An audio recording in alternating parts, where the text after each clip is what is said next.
Salut tout le monde, j'espère que vous allez bien. Aujourd'hui on se retrouve pour parler technique custom et plus particulièrement au crayon. Pas avec n'importe quel crayon, on peut faire des customs avec notamment des crayons à pastel, ça marche très bien.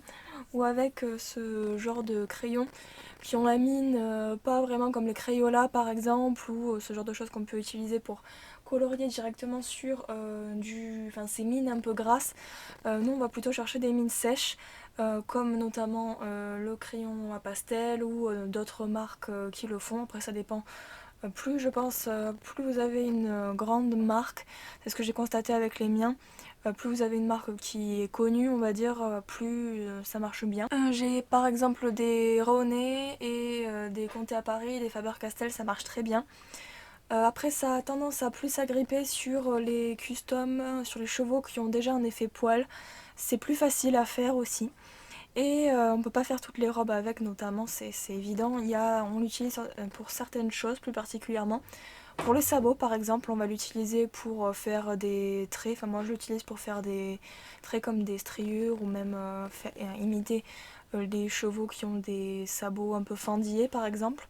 Pour faire des pommelures aussi, on peut les utiliser en faisant, alors soit en faisant la partie blanche de la pommelure, soit en faisant les contours, comme là j'ai fait dans la vidéo. J'ai fait un autre custom aussi, mais là je vais pas pouvoir vous le montrer, où j'ai fait juste les parties blanches et c'est plus facile à faire avec un pinceau parce que la mine elle est fine, et sur l'échelle de nos figurines c'est plus facile par exemple pour faire des pommelures en étoile. Et ensuite on peut les utiliser principalement, moi je fais que comme ça, faire justement un custom poil par poil. Alors c'est extrêmement long. On peut l'utiliser pour faire les robes par exemple gris truité, des mouchetures aussi, je crois que c'est la même chose, bref. Ou par exemple pour faire un espèce de gris ou des appalosas avec un superbe effet poil, ça c'est tout à fait possible.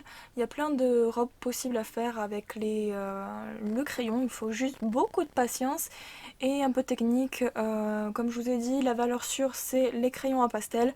N'importe quelle marque, ils se valent toutes. Moi, le Conté à Paris fonctionne aussi bien que le Faber-Castell. Je pense qu'on peut les utiliser aussi pour faire plein d'autres choses. Peut-être par exemple pour faire la pupille des chevaux, faire ce genre de choses. Sur les Schleich ça marche bien, faut juste faire attention à faire de tout petits traits. Le rendu, les américaines le font principalement sur des résines ou sur des brayeurs, et c'est vrai que l'effet poil est quand même beaucoup mieux fait, étant donné que le petit trait que là je fais sur les Schleich, bon c'est certes plus long sur un brayeur, mais au moins la taille des traits que je fais sur les Schleich c'est encore plus petit du coup sur les brayeurs, donc je trouve que c'est une très bonne alternative. Je pense avoir fait le tour.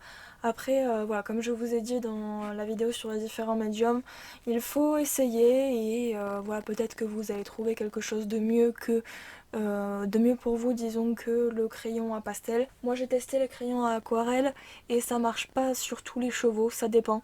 Ça a plutôt tendance à effacer ce que j'ai fait en dessous parce que comme c'est plus dur, ouais, donc je recommande pas. Après, si vous utilisez le crayon à aquarelle directement sur un cheval qui a été apprêté avec uniquement du gesso, peut-être que ça va le faire aussi. J'ai pas essayé, mais c'est possible.